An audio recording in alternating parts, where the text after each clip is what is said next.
नमस्कार दोस्तों, सुभाष की बात में आपका स्वागत है। और हम आज बात करेंगे गांव की सरकार की, यानी पंचायती राज व्यवस्था की। अभी अगर हम ये देखते हैं कि पिछले 1-1.25 साल में अगर हम छत्तीसगढ़ की बात करें तो छत्तीसगढ़ में विधानसभा के चुनाव हुए, लोकसभा के चुनाव हुए, उसके बाद नगरीय संस्थाओं के चुनाव हुए और अब पंचायती राज व्यवस्था के अंतर्गत त्रिस्तरीय पंचायती राज व्यवस्था के अंतर्गत 3 चरणों में चुनाव हुए। तीसरा चरण 24 तारीख को खत्म हुआ और 25 तारीख को उसका रिजल्ट आ रहा है। और ये चूँकि ये चुनाव जो हैं कहीं ना कहीं ग्रामीण अर्थव्यवस्था और ग्रामीण जो बाकी व्यवस्थाएं, बुनियादी सुविधाएं, उसको मजबूत करने के लिहाज से ये चुनाव हुए हैं। तो ये चुनाव में ऐसा क्या क्या घटित हो रहा है या कुछ है, इसको लेकर मैंने सुभाष की बात में और अपनी संपादकी में पंचायती राज व्यवस्था की बात की है। छत्तीसगढ़ को यदि हम ये देखते हैं कि छत्तीसगढ़ जो है वो अलग अलग, एक तरफ बस्तर है, दूसरी तरफ सरगुजा है, तीसरी तरफ रायपुर जैसा है और चौथी तरफ यदि हम जाते तो रायगढ़ तरफ हमको चीज़ें दिखती है। पर यदि हम जब बस्तर की बात करते हैं, जो अंतिम चरण में, तीसरे चरण में जहाँ चुनाव हुए, वहाँ पे नक्सली आतंक पहले कभी बहुत था और लोग उस तरह से वहाँ पर चुनाव में, पंचायती चुनाव में रोल प्ले नहीं करते थे क्योंकि नक्सलाइट का भय था।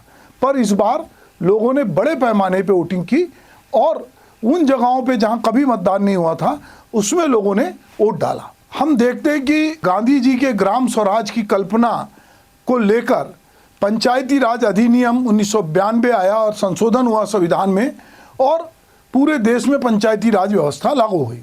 बहुत सारी जगहों पर अगर हम देखें तो पंचायती राज व्यवस्था के अंतर्गत पंचायतों को वो स्वायत्तता दी गई जिसकी कल्पना की गई थी, पर कुछ राज्यों ने इसमें औपचारिकता निभाई। अभी भी हम देखते हैं कि बहुत जिलों में, अलग अलग प्रदेश में कलेक्टर जो है वो एक प्रकार से पंचायत के जो लोग होते हैं, जो उसके सीईओ होते हैं या जो वहाँ का जिला पंचायत का अध्यक्ष होता है, जिसे कई राज्यों में कैबिनेट और राज्य मंत्री का दर्जा है, पर उसकी वो हैसियत नहीं होती जो एक चुने हुए प्रतिनिधि की होना चाहिए। एक जिला पंचायत के अध्यक्ष पर एक विधायक भारी पड़ता है, एक सांसद भारी पड़ता है, क्योंकि अभी तक हमने पंचायती राज व्यवस्था को उस तरह से नहीं लिया है। जबकि हम ये देखते हैं छत्तीसगढ़ जैसे राज्य में जिसके 21 जिले पेशा कानून के अंतर्गत आते हैं, यानी कि आदिवासी बाहुल्य है, और यहाँ पे जो छठी अनुसूची जो है वो लागू है। और अब चूंकि छत्तीसगढ़ में मुख्यमंत्री जो है आदिवासी हैं, नया नेतृत्व उभर के सामने आया है, तो उम्मीद की जाती है कि आने वाले समय में जो पंचायतों को, खास करके पेशा एरिया की पंचायतों को जो स्वायत्तता मिलनी चाहिए वो मिलेगी, जो अधिकार उनके हैं वो होना चाहिए। जनसभाएं वहाँ आयोजित होगी और निश्चित रूप से वो पंचायतें जो निर्णय लेगी वही वहाँ पर होगा। अब हम आते हैं बाकी पंचायती राज व्यवस्था पर। बाकी पंचायती राज व्यवस्था में चूँकि पार्टी पॉलिटिक्स वहाँ नहीं होती, फिर भी सब जानते हैं गांव का पंच किस विचारधारा का है, सरपंच किस के साथ उठता बैठता है, जिला पंचायत का सदस्य कहाँ जाता है। तो एक प्रकार से पार्टियां जो है इसमें भी ये रोल प्ले करती हैं। ये बात अलग है कि छत्तीसगढ़ में चाहे विधानसभा के चुनाव हों, चाहे लोकसभा के चुनाव हों, चाहे नगरीय व्यवस्था के अंतर्गत अभी नगर पालिका, नगर निगमों के चुनाव हों, नगर निगम में तो 10 की 10 नगर निगम में भाजपा ने बाजी मारी। ऐसी अगर हम देखते हैं तो नगर पालिका में भी यही दिखता है, नगर पंचायत में दिखता है कि इस बार बढ़त जो है भाजपा की है। तो जिसकी सत्ता उसकी महत्ता, इस पे भी मैंने पिछले दिनों एक संपादकी लिखा था। तो अभी हमको लगता है कि जो पंचायती राज व्यवस्था के अंतर्गत 2 चरण के तो चुनाव के परिणाम आ गए, तीसरे चरण के भी आज आ जाएंगे। कहीं ना कहीं लोग सत्ता के साथ जा रहे हैं क्योंकि उनको लगता है कि पैसा जो है वो केंद्र देता है। 15वें वित्त आयोग का पैसा अभी आ रहा है लगातार और अब इसके बाद 16वें वित्त आयोग का पैसा आएगा। तो जो इस बार प्रतिनिधि चुन के आएंगे उन प्रतिनिधियों को 15वें वित्त आयोग का पैसा तो मिलेगा ही मिलेगा पंचायतों के विकास के लिए, 16वें वित्त आयोग का भी पैसा मिलेगा।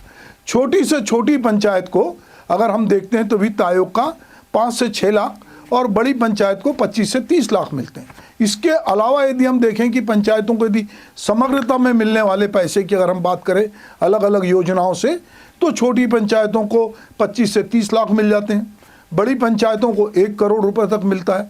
इसके अलावा यदि उस पंचायत क्षेत्र में खनिज संपदा है, रेत है और बहुत सारी चीज़ें हैं, तो उसको रॉयल्टी के रूप में पैसा मिलता है।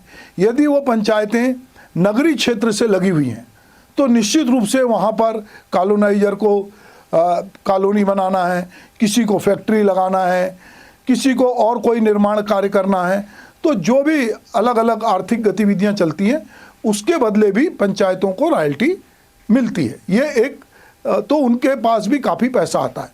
और इसका असर कैसे दिखता है, अभी जब चुनाव हुए तो जिस तरह विधानसभा के चुनाव हुए और जिस तरह से उम्मीदवारों ने पैसे खर्च किए, हमको पंचायती राज व्यवस्था में भी ये झलक उन क्षेत्रों में जो संपन्न माने जाते देखने मिली। उसी तरह का तामझाम, उसी तरह की खबरें आई।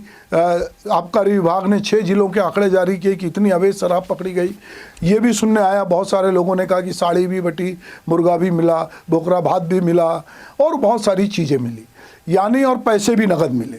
तो ये कहीं ना कहीं ये बताता है कि पंचायत की सत्ता बढ़ रही है, पंचायतों को सीधे पैसे मिलता है। तो पंचायत के सरपंच जो है वो कई जगह बहुत पावरफुल है। तो वो पावर इस चुनाव में भी जो अतिरिक्त खर्च हुआ उसके रूप में हमको दिखाई देता है। अब हम बात करें कि जैसा मैंने कहा कि छत्तीसगढ़ के 21 ज़िले जो है आदिवासी बहुल ज़िले हैं जहाँ पे पेशा कानून लगा है, तो वहाँ पर भी ये देखने मिलेगा कि वहाँ पर भी पंचायतें बहुत पावरफुल होगी। अब चूँकि बहुत जगह हमारे छत्तीसगढ़ में खनिज संपदा है, वन संपदा है, तो वहाँ पर भी बहुत सारे बड़े बड़े इंडस्ट्रियलिस्ट आएंगे, उसमें भी पंचायतों की अपनी भूमिका होगी। ये बात अलग है कि पंचायतें अभी उस तरह से पावरफुल नहीं हुई जिस तरह का सपना लेके पंचायती राज अधिनियम आया था। पर हाँ, निश्चित रूप से 50% आरक्षण महिलाओं को पंचायती राज व्यवस्था में मिलने से हम ये देखते हैं कि अभी हम 25 में खड़े हैं, तो यदि हम 2092-93 के बाद से बात करें तो करीब करीब 30-35 सालों में एक जो महिलाओं का एक बड़ा नेतृत्व उभरा है। अगर मैं छत्तीसगढ़ की पंचायतों की बात करूं तो यहाँ पर पिछले बार भी जो है 50% आरक्षण था और जीत के आने वाली महिलाओं का प्रतिशत जो है 54-55% था। वो इस बार भी वही रिपीट हो रहा है। तो निश्चित रूप से छत्तीसगढ़ को एक नया नेतृत्व मिला है और वो नेतृत्व जो है विधानसभा चुनाव में भी कुछ महिलाओं को टिकट मिले, तो वो पंचायती राज व्यवस्था से जो नेतृत्व उभरा है वो कहीं ना कहीं हमको अब राज्य की व्यवस्था में भी दिखाई देता है। जब 2029 के चुनाव होंगे तो उस समय विधानसभा और लोकसभा में भी आरक्षण होगा 33% महिलाओं का। तो ये जो पंचायती राज में जो महिलाएं नेतृत्व कर रही हैं वो निकल कर सामने आएंगी। इस बार की जो पंचायती व्यवस्था है, जो पिछली बार की व्यवस्था है, वो क्यों बदली लगेगी या थोड़ा उसका नज़ारा अलग होगा, क्योंकि इस बार छत्तीसगढ़ में जो ओबीसी का परसेंटेज था रिजर्वेशन का वो 25 कर दिया गया। तो इसको लेकर बड़ा हल्ला मचा कि ओबीसी को नेतृत्व कम मिल रहा है, पर टोटल कुल 50% से अधिक आरक्षण नहीं रखा गया। पर अभी जब रिजल्ट आए हैं तो उसमें हम देख रहे हैं कि ओबीसी के बहुत सारे कैंडिडेट जीत के आए। इसका मतलब है कि अगर उनका आरक्षण नहीं भी है तो पिछली जितनी उनकी संख्या थी उतनी ही संख्या में वो लोग जीत कर आ रहे हैं या उससे ज़्यादा संख्या में वो लोग जीत कर आए हैं। इस बार केंद्र सरकार और राज्य सरकार का उद्यमिता पर एक जोर है। वो चाहते हैं कि पंचायतें आत्मनिर्भर बने, उनके आर्थिक स्रोत बढ़े। इसीलिए पंचायतों में अब हुनर के साथ रोजगार को लेकर भी बातचीत हो रही है, उद्यमिता को भी लेकर बात हो रही है। जो पंचायतों की सार्वजनिक संपत्तियां हैं उसके भी रख रखाव होगा और पंचायतें निश्चित रूप से जो उस पर अतिक्रमण होता था उससे रुकेंगी। हाँ, एक व्यवस्था जो पिछली सरकार और इस सरकार में बदलनी चाहिए वो थी कांजी हाउस की। जो आवारा मवेशी घूमते थे, अंग्रेजों के समय से पुराना कानून है कि मवेशियों को कांजी हाउस में रखा जाता था। जब गोठान की पद्धति आई तो कांजी हाउस लगभग बंद हो गए। अब गोठान भी ठप है और कांजी हाउस भी उस तरह से काम नहीं कर रहे। अब आवारा पशु जो हैं वो हमको सड़कों पे दिख रहे हैं। तो इसमें जो नई पंचायत की समितियां आएंगी, जो पदाधिकारी आएंगे, सरकार को इस ओर ध्यान देने की जरूरत है।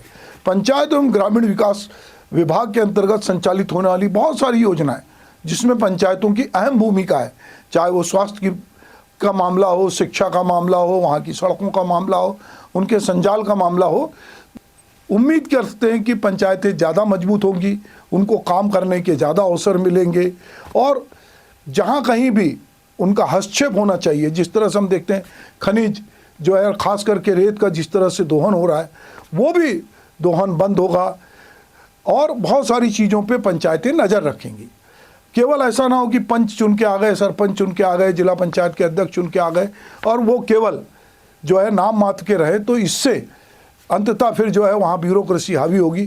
तो यदि हम चाहते हैं कि छत्तीसगढ़ में जो त्रिस्तरीय पंचायती राज व्यवस्था है वो मजबूत हो और जनप्रतिनिधियों का हस्तक्षेप और उनका दखल बढ़े और वो अपने अधिकारों को समझें, तो उसके लिए जो जनप्रतिनिधि हैं, अब हम ये कह सकते हैं कि ये डबल इंजन नहीं, ट्रिपल इंजन नहीं, चौपल इंजन की सरकार हो रही, क्योंकि अधिकांश जगह केंद्र से लेकर राज्य, राज्य से लेकर नगर पंचायत से लेकर नगरीय क्षेत्र से लेकर अगर हम पंचायत राज तक कहें तो उसमें कहीं ना कहीं भाजपा का वर्चस्व है।